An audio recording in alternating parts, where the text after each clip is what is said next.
dias respiramos, comemos, dormimos, estudamos ou trabalhamos e produzimos resíduos.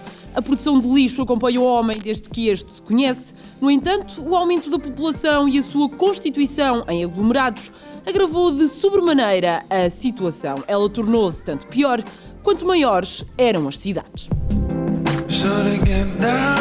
Os problemas associados têm vindo gradualmente a agravar-se. Hoje em dia, o lixo é um dos maiores desafios postos ao mundo e, naturalmente, a Portugal. Cada um de nós produz cerca de 1,2 kg de resíduos por dia. Então, cada um de nós produz cerca de 430 kg de resíduos por ano. É muito lixo. Mas o que fazer a tantos resíduos? Os resíduos que produzimos são constituídos por diferentes tipos de materiais e, por isso, devem ter diferentes destinos. Desde papel, cartão, plástico, metal, vidro, pilhas, resíduos orgânicos e ainda outros resíduos indiferenciados. A valorização é a peça-chave no sistema de gestão de resíduos, pois permite aproveitar o potencial de todos os materiais. Isto significa, então, que o lixo já não é lixo. Todos os resíduos têm locais apropriados para a sua deposição. O ecoponto, constituído por 3 grandes contentores, recebe separadamente os resíduos passíveis de serem reciclados. No azul coloca-se papel e cartão, no amarelo plástico e metal e no verde o vidro. Mas e depois do ecoponto? Depois do ecoponto, os resíduos, de acordo com a sua tipologia, seguem circuitos diferentes. Há 3 circuitos possíveis: o circuito da valorização multimaterial, o circuito da valorização orgânica e o circuito do confinamento técnico.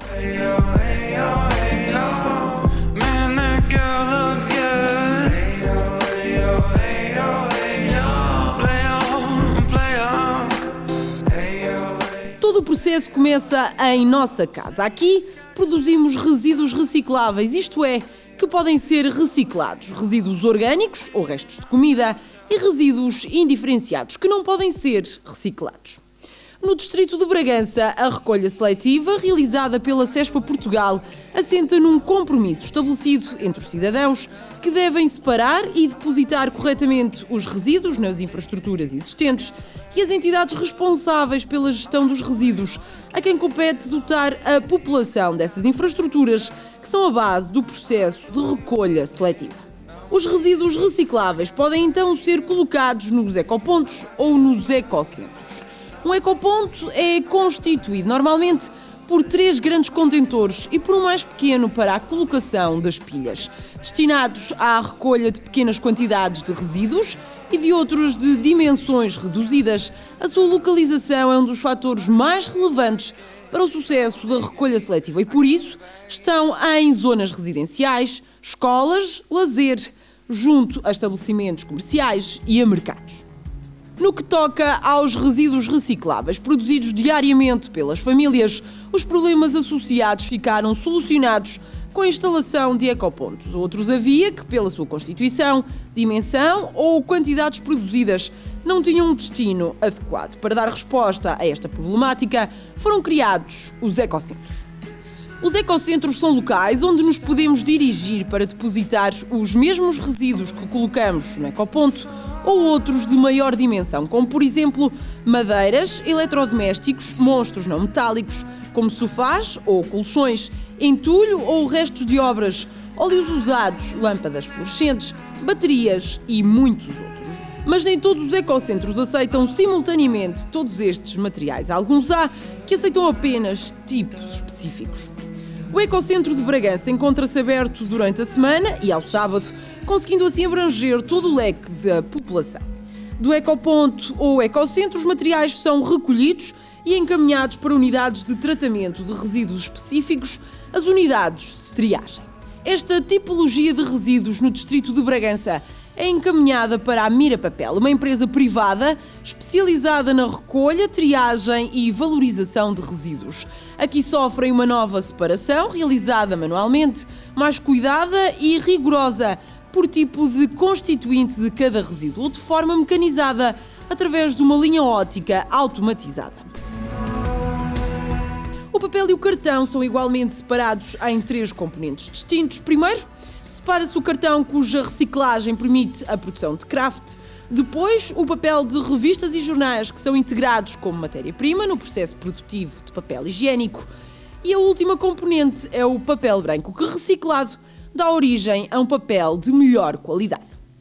O vidro é o único material que é descarregado diretamente em contentores próprios, não sendo nesta fase submetido a nenhum processo de triagem. Posteriormente, é encaminhado para as indústrias recicladoras de vidro, onde de uma garrafa velha se produz, por exemplo, uma nova garrafa de vidro, sendo 100% reciclável. A Mira Papel recebe igualmente materiais específicos depositados pelos cidadãos nos ecocentros. Todos eles têm um destino final adequado. Os restantes materiais minuciosamente separados são prensados ou compactados, enfardados e acondicionados para serem encaminhados para as indústrias recicladoras respectivas, através da Sociedade Ponto Verde, a entidade nacional responsável pelo destino adequado a dar às embalagens. O ciclo da reciclagem está completo, os materiais usados vão ser utilizados como matéria-prima para o fabrico de novos produtos que chegam até nós através das lojas e supermercados.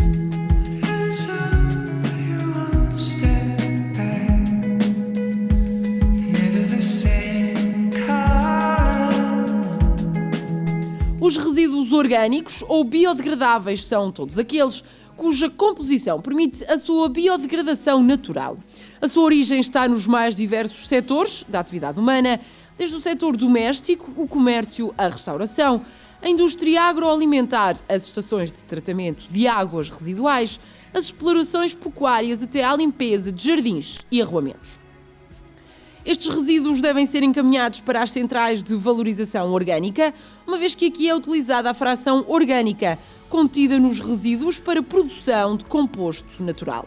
Em Trás-os-Montes, este processo é feito numa unidade de tratamento mecânico e biológico por digestão anaeróbia, instalada na Resíduos do Nordeste, empresa intermunicipal de gestão de resíduos sólidos urbanos do Nordeste Transmontano. Aqui, a degradação biológica da matéria orgânica realiza-se de forma controlada em condições de ausência de oxigênio por ação de micro-organismos. A unidade de tratamento mecânico e biológico trata a totalidade dos resíduos recolhidos, cerca de 55 mil toneladas por ano, numa superfície de aproximadamente 30 mil metros quadrados e com capacidade máxima de tratamento até 150 mil toneladas de resíduos por ano.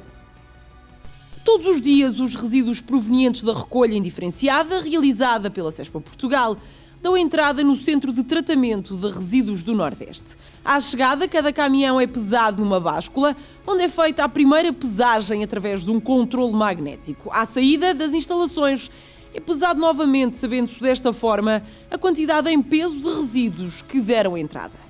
O processo que agora se segue é simples. Inicia com a deposição numa fossa de recepção de resíduos. Depois de descarregados, são transportados num tapete rolante que vai alimentar todo o processo. Segue-se o primeiro tratamento físico através de uma triagem manual que tem como objetivo a recuperação de resíduos recicláveis, normalmente de maiores dimensões, sendo que os de dimensões mais pequenas são retirados numa etapa posterior.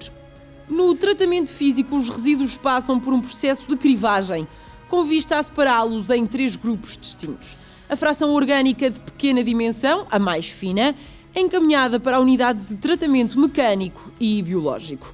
A de maior dimensão segue para a compostagem. Após este processo, resultam os refugos das crivagens, que são encaminhados para o aterro sanitário contíguo à central. Os materiais recicláveis são enviados para reciclagem.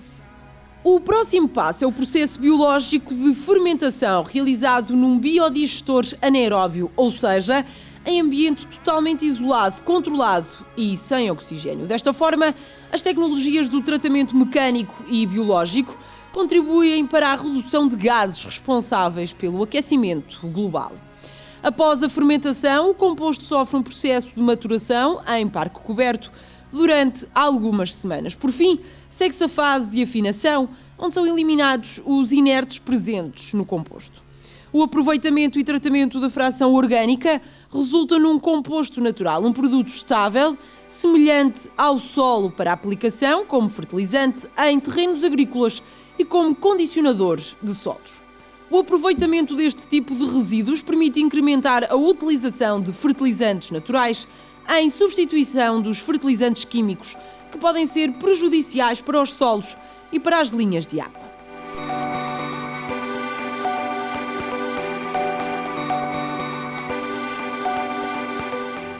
Durante muitos anos, as lixeiras foram os locais preferenciais de deposição de lixos a céu aberto.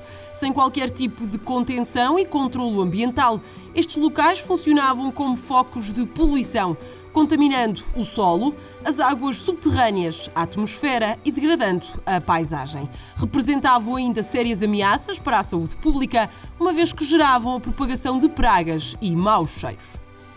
O confinamento técnico, ou como é mais conhecido, a deposição em aterro sanitário, veio converter esta situação e acabar com todas as lixeiras existentes. Hoje em dia, trata-se ainda assim da última opção de gestão dos resíduos. A eliminação por esta via apenas deve ser efetuada para a fração dos resíduos que não possuem qualquer outra forma de reutilização ou valorização.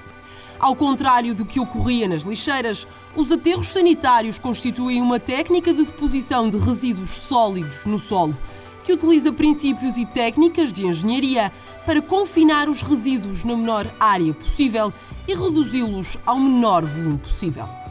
Um aterro sanitário é constituído por vários alvéolos dispostos numa área de terreno de grandes dimensões. Os resíduos são descarregados no alvéolo, passando para o alvéolo seguinte quando o anterior se encontra completo ou a natureza dos resíduos obriga a depositar em determinado alvéolo. Os aterros sanitários têm um ciclo de vida. Quando se esgota a sua capacidade, procede-se ao encerramento e posterior selagem, que consiste na impermeabilização superficial, na posterior reconversão paisagística e numa contínua monitorização por um período de 30 anos. Os resíduos indiferenciados, uma vez depositados no aterro sanitário, iniciam um processo de decomposição a que se chama fermentação. Da fermentação dos resíduos em aterro resultam duas emissões, uma líquida, os lixiviados, e uma gasosa, o biogás. Os lixiviados produzidos são recolhidos e tratados numa estação de tratamento de águas lixiviantes, até não apresentarem perigo para o ambiente quando lançados no meio hídrico. O biogás é principalmente composto por metano, um gás combustível e que contribui de forma significativa para o efeito de estufa. Neste sentido, o aterro sanitário está preparado para recolher e tratar este gás numa central de valorização energética de biogás, onde, através da queima controlada do metano, se produz energia elétrica. O processo não para. Todos os dias se produzem resíduos, todos os dias estes são transportados, tratados e valorizados. É assim com o meio ambiente, um trabalho sem fim. Os resíduos percorrem um longo caminho depois de os colocarmos no ecoponto ou no ecocentro.